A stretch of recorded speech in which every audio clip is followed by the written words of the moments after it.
You know, niggas gotta get their priorities together. Got their mind on the wrong things, spending their money in the wrong way. Trapaholic, real trap shit. Say you need that car with the rims and a trunk, just like Jim. It's more than life. Yeah. I'm telling you.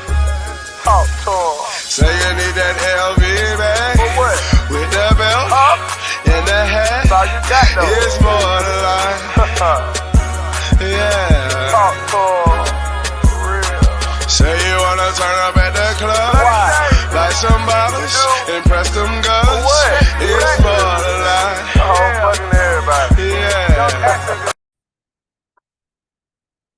Good evening, everyone, and welcome to Saints and Appetizers podcast. And Huda.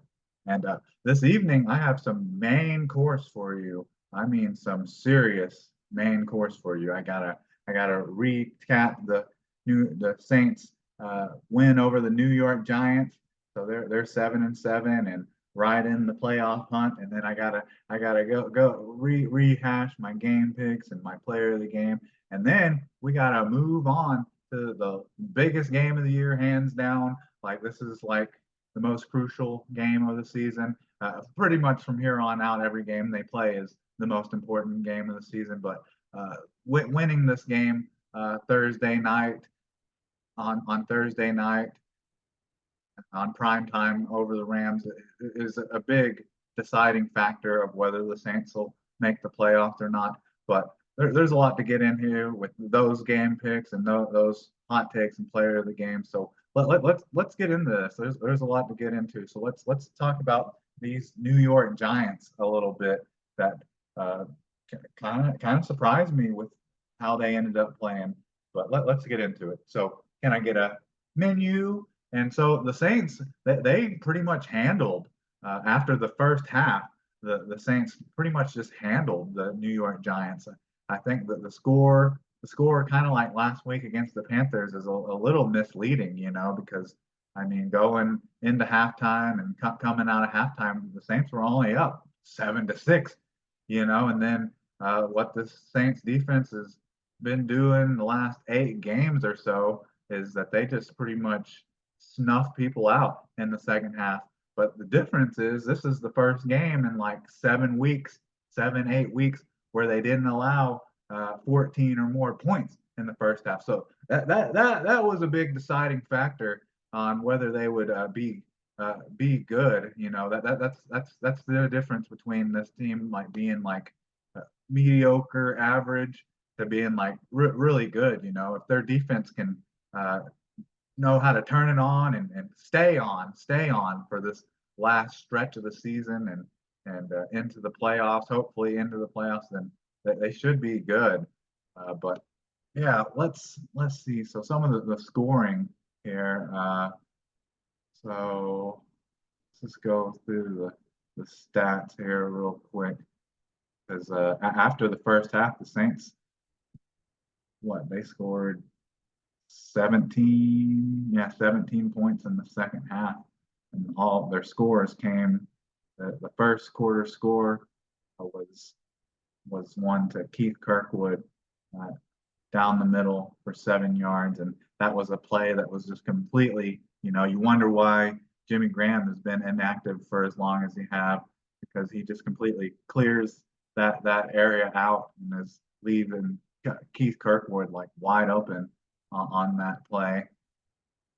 And then in the second half, Juwan Johnson, who has been kind of a bust this season, whether it's that, just not playing good or been injured, he caught maybe the biggest play of the day, which was a Juwan Johnson 23-yard touchdown. So he caught himself a strike. And then Blake Grupe looking good. He had a field goal in the third quarter, a 50-yarder that banged right down the middle. So it's just, I think it's a maturation period with Blake Grupe. He's going to miss some of the easy ones, but then make the ones that you don't expect him to make. It's very, very, very reminiscent of what Will Lutz was like in his rookie year. Some of the most ridiculous ones he missed and caused them to lose games are just leave you scratching your head. I feel the same way with Blake Grupe, but he's definitely cleaned it up. And see, player of the games. Yeah, so play. Go just get into the player of the games here. Is so my I picked for my player of this game was gonna be what was gonna be Cameron Jordan, because Cameron Jordan, he's hadn't been good as a run stopper this year, but he's kind of fallen short when it comes to the pass rush and getting sacks and things like that. And so I mentioned how many times Tommy DeVito had been sacked in the past, and he's like was averaging like being sacked 4 or 5 times a game. So I was sure that the Saints would sack him, and Cameron Jordan could add to his season total. Well, I wasn't 100% wrong on that, because I would give myself a half a point even on the even on the picking the player of the game, because that the Saints definitely were able to sack Tommy DeVito like every other team that they played, because he got sacked 7 times in this game.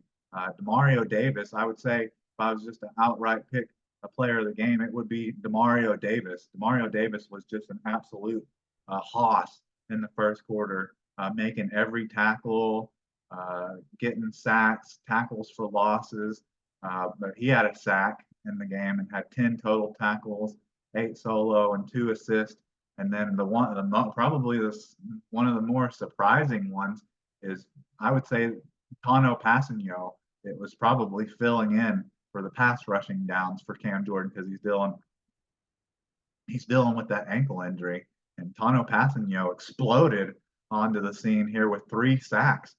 So that came out of nowhere. Like, that's more than Cam Jordan's season total in one game. So he had 3 sacks, 6 total tackles, 5 solo, and 1 assist.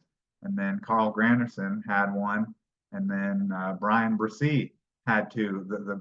The man-child Gerber baby, he had 2 sacks and two solo tackles, 1 assist, and 3 total. So if I was to pick up a player of the game on defense for the actual player of the game, I would definitely say it was Demario Davis, because he was just all over the place, like stuffing runs in the backfield, getting sacks, putting pressure on Tommy DeVito.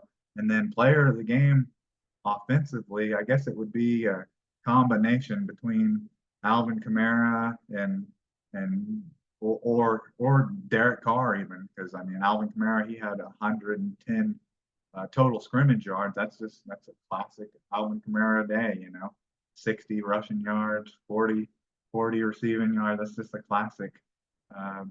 That's nothing out of the ordinary with Alvin Kamara, but maybe considered out of the ordinary with just how he's played this year and his reception that he's getting from the fans. I would say you could argue, besides the Indianapolis Colts game, that this was Derek Carr's best game of the year. He was 23 for 28, which is an 82.1 completion percentage, 218 yards. So he didn't throw for a lot of yards. Or yards per attempt weren't real good, but you want to circle.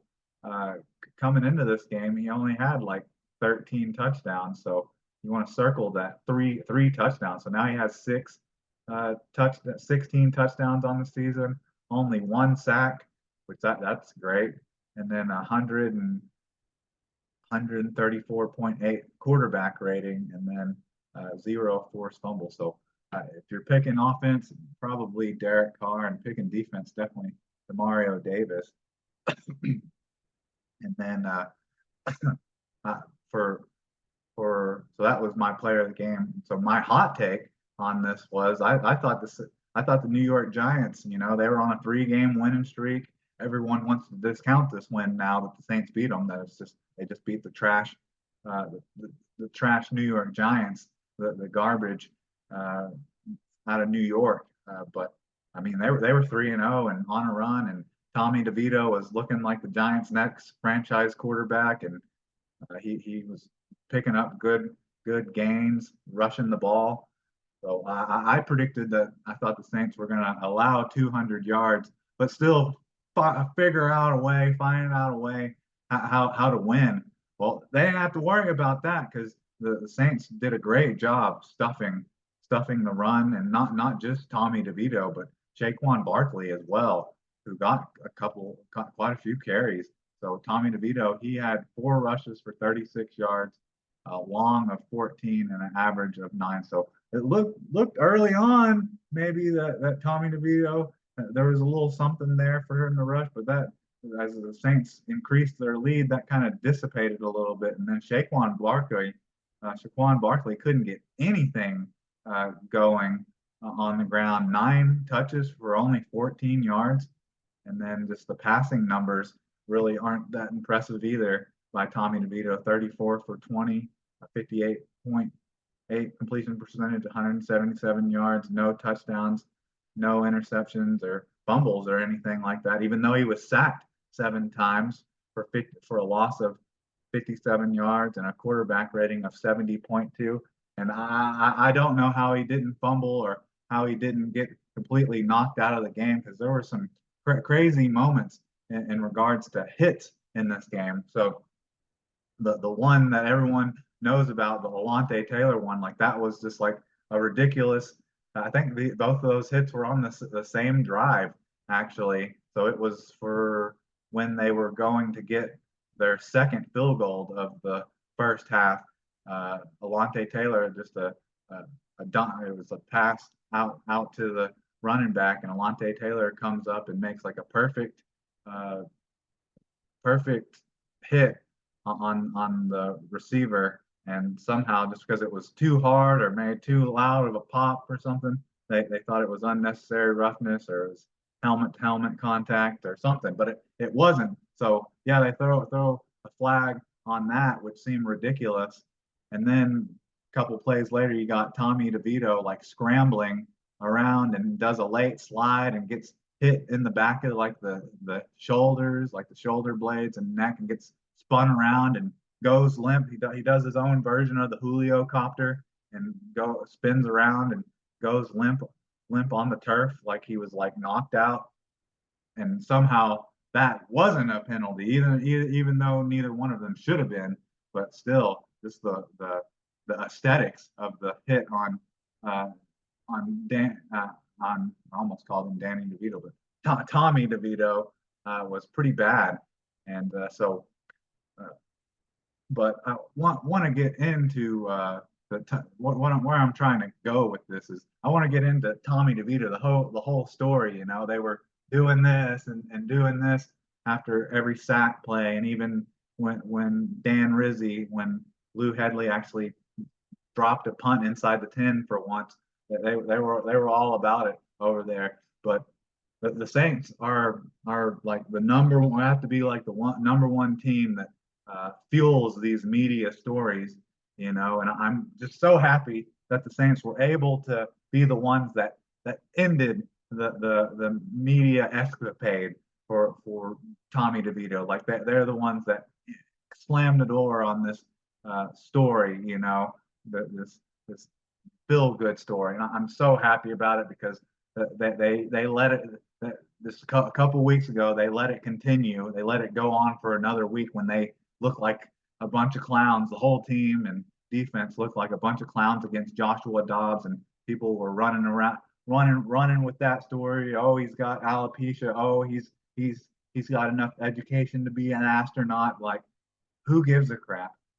Coming into that game, he was like 1-18, and of course the Saints have to give him another win.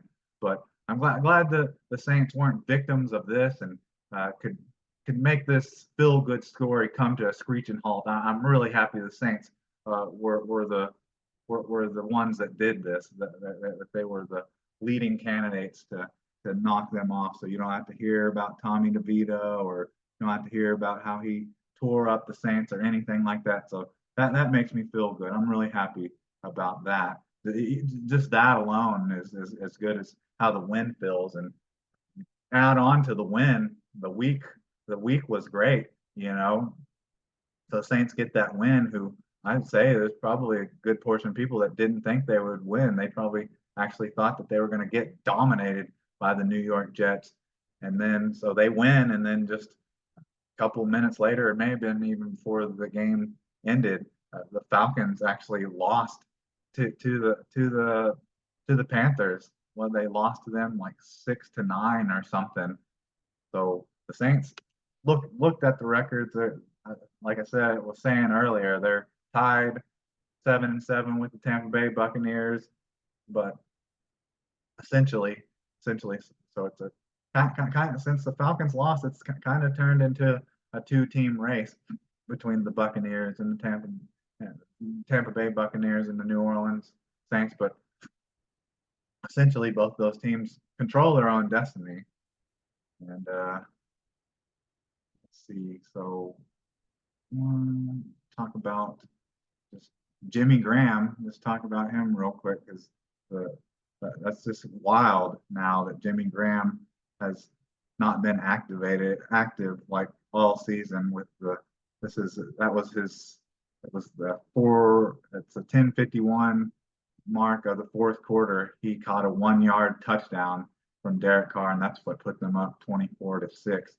But it's crazy that he has what and 6 catches and 4 touchdowns. It just leaves you scratching your head as to why he hasn't been active all year, and not even the touchdowns that he's catching, but just the presence that he brings to the field when in the red zone. It's clear that they're missing out on that now in these last couple of games that they've had him. He's catching red zone touchdowns. He's opening up things for other players. It's just something you definitely question. All right, so that's the Giants game, and that all leads into this next week and how it's going to go. But so this is just some news and notes, and I want to pat myself on the back about this player and this transaction that people were freaking out about a couple weeks, like 2 weeks ago. I'm talking about Jason Pierre-Paul. So I got receipts for it. You can go back. I don't know exactly which podcast it is, but I got receipts for it when I was one of the few people in Saints media saying like it wasn't a big deal to lose Jason Pierre-Paul on waivers to or on practice squad. The Miami Dolphins activated Jason Pierre-Paul off the Saints practice squad after the game against the Lions, I think. And man, there's so many Saints media people being like, how can you let him go when you're like one of your main issues and one of the main areas that you're struggling is the pass rush? How could you do that? And I outright was just like, I don't think it's that big of a loss because I don't think he's any better than anyone that's on the team anyways, and that he hadn't had more than like 3 sacks in like 3 years since 2020. So I wasn't that concerned. And I'm glad if you look at some of what media people are saying, if they say anything at all, they're crawfishing, man. They're crawfishing on that bit of news. Like they were, I think Saints media and fans, they just at that period of time before the Saints went on a 2-game winning streak, people were just looking at anything or any reason to criticize the team. So I'm glad that worked out and played out well, and I'm glad he didn't go to the Miami Dolphins and register like 5 sacks at the end of the season and help the Miami Dolphins win a Super Bowl, because otherwise I'd be looking kind of clownish, honestly. But I'm glad it worked out and played out the way it did. All right, so move on from that. Now we're going to talk about the Rams here a little bit, and I wanted to talk about their schedule, because there's a lot of people that talk about. I've heard them say, or at least they think that yes, the Los Angeles Rams are a 7-7 team, but they played a harder schedule, so therefore they're a better 7-7 team. Which I don't really agree with that. I don't see where people are coming up with that notion or that statement, really, because if you look at their like wins and losses, they only have like 2 or 3 wins against like respectable teams. I guess you could say that the teams that they lost to maybe weren't, some of them weren't as mediocre as some of the teams the Saints lost to, but still they lost. It's not a loss is a loss, regardless of, oh, well, they look good in a loss. No one cares about that. That doesn't mean they're a good team, because if they're a good team, they would have been able to win. But let's just go over this, and I'll go through like their wins and losses, and you people out there can decide if you really think that their schedule matched up or looks a lot better, because I don't see it. I don't see it. The only ones I see are maybe these three teams that they played against. Actually, two teams they played against. They played against one of them twice, but the Saints beat one of them, and it didn't take overtime. So so that kind of tells you a little bit about them. So week one, they beat the Seahawks. Okay, that's great, but beating someone week one doesn't really tell you a lot. And week one of the NFL, week one, week two is basically like the preseason still. So they beat the Seattle Seahawks at Seattle. They dominated them. I'll give them credit for that. They beat them 30-13, but the Seahawks, they're not the same team. They're not as good as they were last year. And then they lost to the 49ers. They lost to the Cincinnati Bengals when they still had Joe Burrow. And then they won. They won against the Indianapolis Colts. But the Saints beat the Indianapolis Colts as well. They handled them pretty well. But the Rams, they had to go to overtime to beat them 29-23. The Saints cruised and beat them in regulation, and Carr had one of his better games in that game. So I'm not really impressed by that win over Indianapolis. And then they lost to Philadelphia, won against Arizona, lost to the Pittsburgh Steelers, who really aren't good, lost to the Dallas Cowboys at Dallas. So yeah, that's a tough one. So is the San Francisco one as well. And then they lost at Green Bay. Well, the Saints lost at Green Bay. They lost 20-3 at Green Bay. The Saints, if Derek Carr didn't go out, would have won that game. So whatever on that. And then they won again against the Seahawks, which they haven't looked that great in the past couple of weeks, and they're not as good as they were last year. And Geno Smith hasn't been healthy a good portion of the year, so they got another win against a team that has a 500 record or above 500 record at the time of them playing, but they only beat them. They beat them 17-16, so they beat them by 1 point. Not really impressive. Kind of like it wasn't that impressive doing it in week one, even though they beat them 30-13. But it's week one, it's like preseason. And then they beat Arizona again, okay, and then they beat Cleveland Browns. The Cleveland Browns, which that's an interesting one, even though that probably would have been the game before or the after the game during or the game after that Deshaun Watson got hurt and got out of. But still, the fact that they scored 36 points on like the number one defense in the NFL, okay, that's impressive. I'll give you that. So really, the only impressive wins that I'm really looking at, honestly, maybe one of the Seahawks in the game against Cleveland, and then they lost in overtime to Baltimore Ravens. I'll give them credit; they put out a good showing against them, but they still lost. They still lost. You know, you don't see anyone going back and looking at Saints losses like to the Green Bay or anything like that and being, well, they only lost by 1 point. No one's doing that. And then they won last week to the Commanders at home. They won to the Commanders, but scored 28, but allowed 20 points. Like it wasn't easy. It wasn't an easy win for them. So I just wanted to go over that schedule that they had, and I don't like weighted schedules or strength of schedules. I'm just looking at opponents they beat and opponents they lost to. I don't really see that it's that much different, than what the Saints have been dealing with.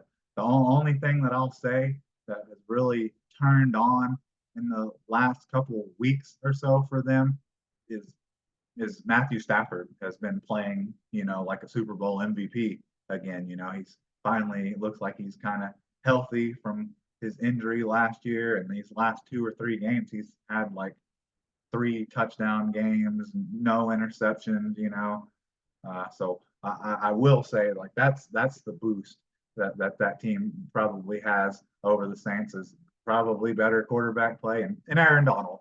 So that's where I will give the Rams credit, but just overall statistically, just the overall team, I'm not seeing that their 7-7 is exponentially better than the Saints 7-7. All right, and now on to let's see,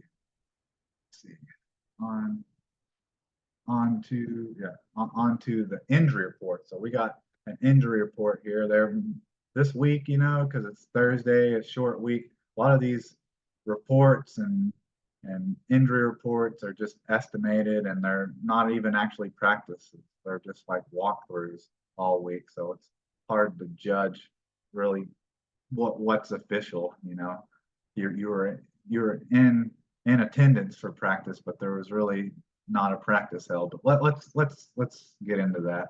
So defensive end Isaiah Foskey, quadricep, didn't practice all week and is out. So I would have thought that Isaiah Foskey or Kendra Miller, if they're going to be out for more than 4 weeks, I don't know why you wouldn't put them on IR. It's kind of confusing. And then Lonnie Johnson Jr., that was like about the only negative of Sunday against the Giants is that like one of the last plays, like a failed long 4th down conversion, Lonnie Johnson Jr. went down with a knee injury, and the aesthetics of it, what it looked like when it happened, it looked like he tore his ACL and was done with the season, being taken out on a cart with a towel over his head. Didn't look good, but from what I've heard from Dennis Allen, he said it's kind of like some of these other injuries where you hadn't seen these players anymore. Is that don't think it was as severe as we thought it was, but it's going to take some time. Whatever the hell that means. That they said that about Michael Thomas and Marshawn Lattimore. They said that they didn't think their injuries were that severe, and I've been hearing that there's a good chance just because of how their other receivers, not just wide receivers, but receivers and tight ends have been contributing, and just the play of Michael Thomas. Anyways, it's not like it was at a super high level. Anyways, not anymore. And then the play of Isaac Yedem for Marshawn Lattimore, that they may not even come back now this season, even though at first it sounded like it just grows and grows and grows with those injuries that you don't really have that great of input in, because like at first it seems like, oh well, they're not going to go on IR or PUP because it's not that severe of an injury, and then they go on that, and then the 4 weeks come up and they're like, well, I don't know if they're going to return at all. That's just annoying. But here's one of those that I'm talking about, and running back Kendre Miller, ankle. He didn't practice Monday, but he was in attendance for walkthroughs on a limited portion on Thursday, Wednesday, and is listed as questionable. So that's kind of an interesting one. I would love for Kendra Miller to get back. To get back would be nice. Even though we're getting a lot more out of this rookie class than I think some people think. I mean, Jordan Howden and A.T. Perry and a lot of people want to act like this draft class isn't getting anything. Brian Breesy, he's got 3 or 4 sacks, had 2 last week. But a lot of people just look at these 2 guys at the top of the injury report for the last month or so, Kendre Miller and Isaiah Foskey, and think that the Saints 2023 draft was a complete bust. But I mean, Jordan Howden, he looks better. He's better than at this point in his career. He's already better than Marcus May. And then Brian Breesy, he looks great. I mean, you couldn't have made a better pick with a late 1st round pick than him. And then heck, even A.T. Perry is catching big plays, big catches down the field, big timer, 3rd down conversion. So I want to get away from that notion that the 2023 draft class was a bust, because it's definitely not. But if you want to judge it, give it 3 years and see how good some of those players are. You may have 1 or 2 of those players that the Saints won't be able to afford to re-sign. So moving on from that, We have wide receiver Chris Olave, who wasn't able to go last week due to an ankle and an illness, and he didn't practice Monday, but then was limited Thursday walkthrough, and then full walkthrough on Wednesday, and no game designation. So he's going to play, even though they got him listed here as an ankle. Even though if you watched my last Saints podcast, last main course, I didn't really think that that's what he was dealing with. I thought he got concussed again, but hey, they've made a great story, and the NFL and a lot of people out there are buying it. So, hey, it would definitely be good to get that the Saints need to be as full strength as possible. And then I say that, and then tackle Ryan Ramczyk, who didn't play against the Giants. So I understand it's a short week.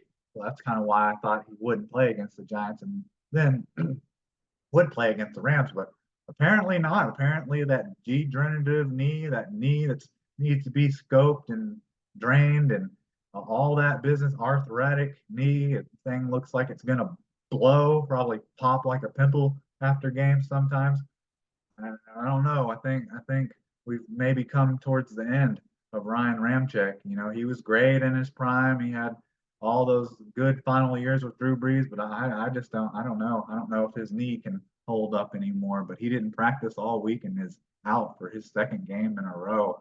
I'm trying to think over Ryan Ramczyk's career if he's ever missed 2 or 3 games in a row. I think this may be one of the first times. And then you got defensive end Cameron Jordan, ankle. He was limited in walkthroughs all week, but no game time designation. But I mean, Cam Jordan, they were just using him to contain, just to do containment on on Tommy DeVito last week against the Giants. Like he was in just to close off that right side of the field for Tommy DeVito, and they were taking Cameron Jordan out for like second and long, third and long, and hell, Zach Bond was wrecking ish when he was in with those speed rushes around the corner. He was. I'm surprised he didn't get credited at least with a half a sack because he was wreaking havoc on about 4 or 5 plays, and he was grabbing at people's feet at the end of the play as they were getting sacked and things like that. So he was right there. So I'm a little disappointed that Zach Bond wasn't able to get a sack. But I think Dennis Allen and the Saints coaching staff understands what they're kind of dealing with Cameron Jordan now. Like he's not a good pass rusher anymore, but he still is an elite run defender, which the Saints have needed that with how they've looked over the past couple of weeks. So keep him fresh for rundowns more than anything. And then you got defensive end Carl Granderson, who had a sack against the Giants. Player that did have a sack against the New York Giants. He was limited through walkthroughs on Monday, Tuesday, and then on Wednesday he was full, no game time designation.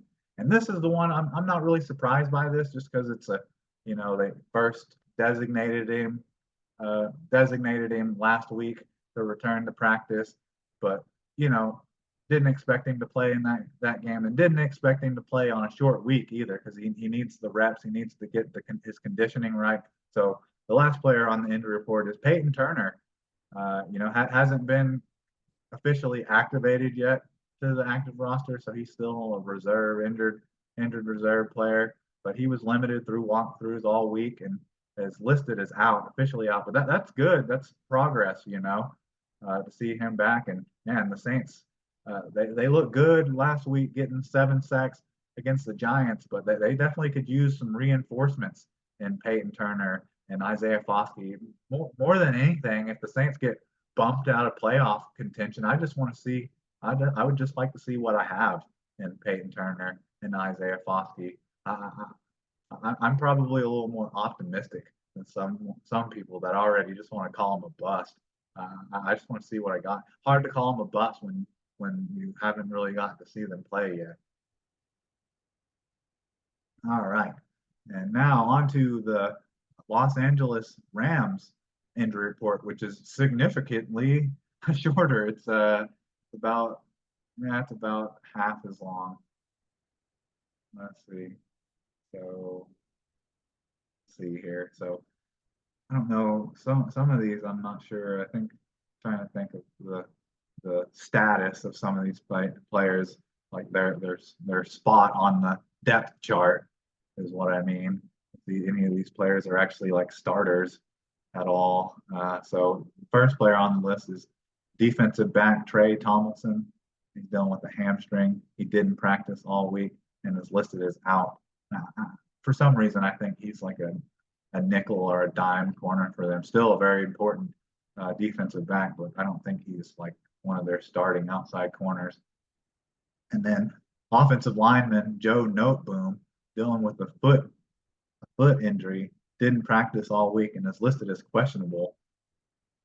And I'm pretty sure he's one of their starting tackles. I don't know if it's the left or the right, but he's a starting tackle. And I mean, not practicing all week on a short week, listed as questionable. I would be surprised if he plays. And then this is definitely their other tackle.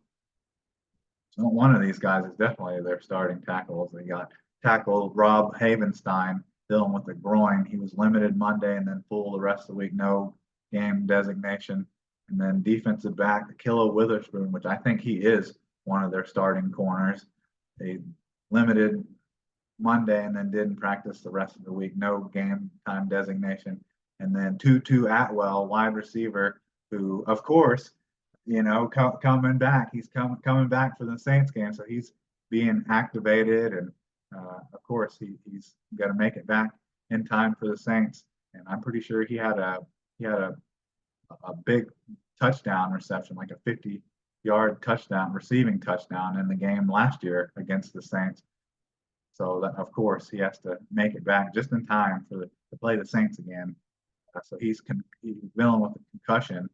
And he was full all week, no game time designation. So hopefully we don't see Tutu Atwell burning the Saints for a long touchdown like in 2 years in a row. That would be kind of nice. And then running back Ronnie Rivers dealing with a knee injury, and he's like Peyton Turner. He didn't. I'm not 100% that he got activated yet. Still got an asterisk by his name, but he's dealing with a knee injury. And was not on the injury report on Monday, and then full rest of the week, and then no game time designation. So I'm guessing they're activating Ronnie Rivers, but I don't know how much he would actually see the field. They have a Kyron Williams, I think, is their running back, and he's been pretty damn good the last couple of games. I want to say he had like maybe 150 yards rushing last game against the Redskins. Let's see here. The team had close to 200 yards rushing. So he definitely wasn't a slouch or anything. But so those are your injury reports. I mean, the Saints have, you kind of see, that doesn't look like a horrible injury report from either team really when you kind of step back and look at it. But you got to remember the Saints have quite a few like good players on IR. Marcus Williams and Marcus May, and not Marcus Williams, but Marshawn Lattimore and Marcus May and Michael Thomas. So that kind of gets left out. But with the players that have been active, with the way the Saints have won their last two games, I think the Saints are probably healthier besides the loss of Ryan Ramczyk than they have been in the last two games that they've won, especially getting your receiving core back. And by receiving core, I'm just talking about Chris Olave and Rashid Shaheed. I think I have a feeling you're probably not going to see Michael Thomas in a New Orleans Saints uniform again. That's just a weird. His whole career has been weird since that injury. It almost feels like him and Marshawn Lattimore, just with the way the season's going, seems like it's like risk reward, and they just don't feel the risk is worth the reward of coming back from the current injury they're dealing with. I really don't know. It's so odd that a week after the injury reported, or the same week that the injury is reported, they act like it's not that serious, and then the next thing you know, it's like we may not see them again this year. Like, I don't know. just a little more transparency. All right, so on to on to game picks, and I think I forgot. I gotta go back. I forgot to do my game score and pick for the Giants game. So let me do that real quick. So I originally picked the Saints to win. I thought they were going to win. I thought it was going to be much more of a nail biter than it was, even though it was a nail biter through the first half at least, because it was 6-7 going into halftime. But I thought it was going to be a nail biter throughout the entire game. And I thought the Saints were going to just get lucky and get out of there 21 to 18 and win off of a failed 2-point conversion attempt is what I thought was going to happen. But it never got close to having the Giants or the Saints having to rely on anything like that. And the score wasn't that close either. So 20 to 18, which was 24 to 6. So not really close. I only give myself about a half a point for that, and maybe a half a point for the player of the game, because I thought Cam Jordan was going to get some sacks. Well, he didn't get any sacks, but everyone but him got some sacks. So hey, that's good enough. All right, now then back to the Rams for player of the game, hot take, and game picks and scores. I'm going with Jimmy Graham. I'm going with Jimmy Graham in this. I don't know if I've picked him like all year for my player of the game, but he's on a little bit of a hot streak. What is it? Last 2 or 3 games, he's caught a touchdown.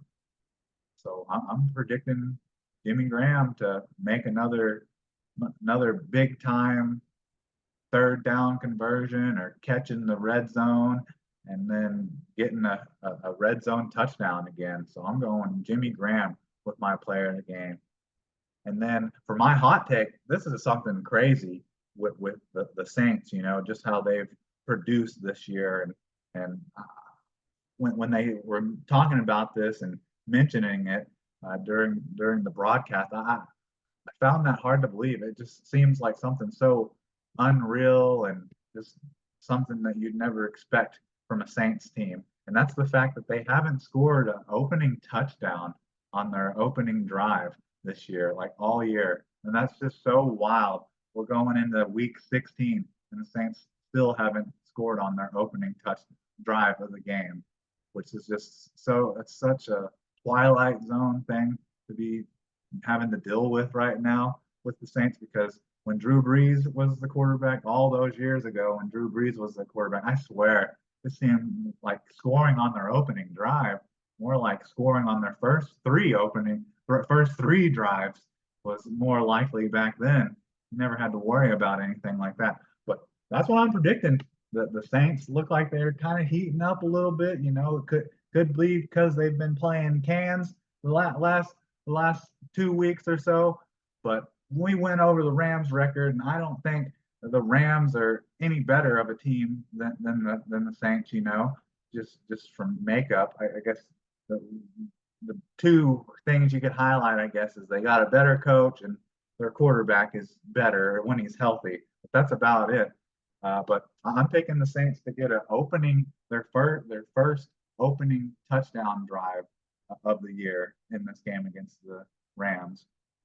And then Saints for the game pick, I'm picking the Saints. It's like it's either pick them or you're pretty much saying they're not making the playoffs or going any far, or the season's basically over if I ain't picking them to win. And I want them to win.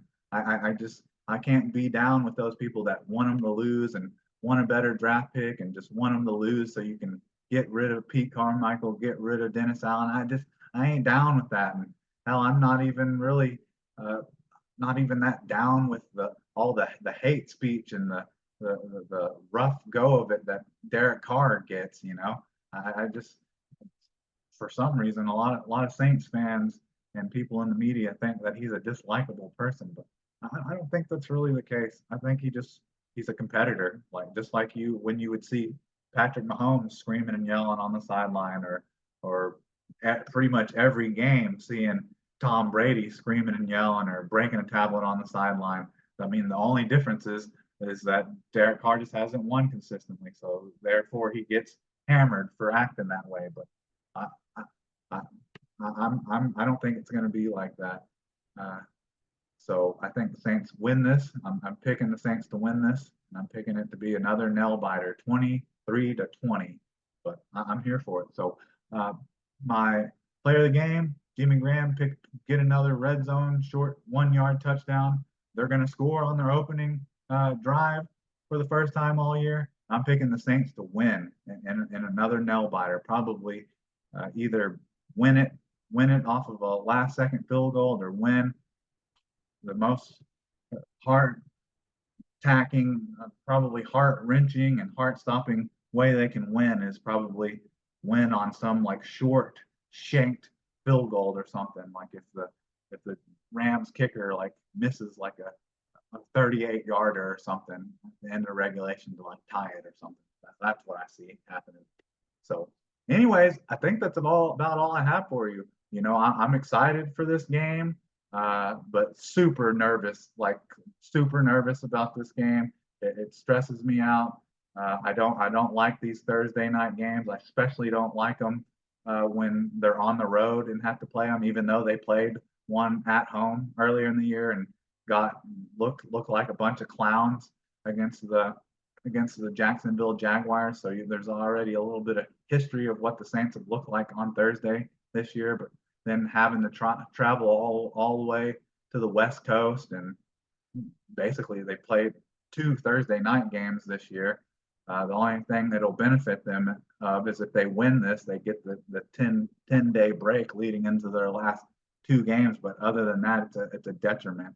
I don't see how they're favored here at all because they're on the road on Thursday and have to do a big road trip. But I'm going to be locked in, and I'll probably be sweating, dripping. I'll be dripping sweat through the entire game until they take somewhat of a comfortable lead, which a comfortable lead for me in Saints games is like a 23 touchdown lead. So until they take a comfortable lead, I'll probably just be dripping sweat. But I'll be here, and I'll be back for the post game as well. But anyways, that's all I got for you this evening. So who dat? And can I get a check, please?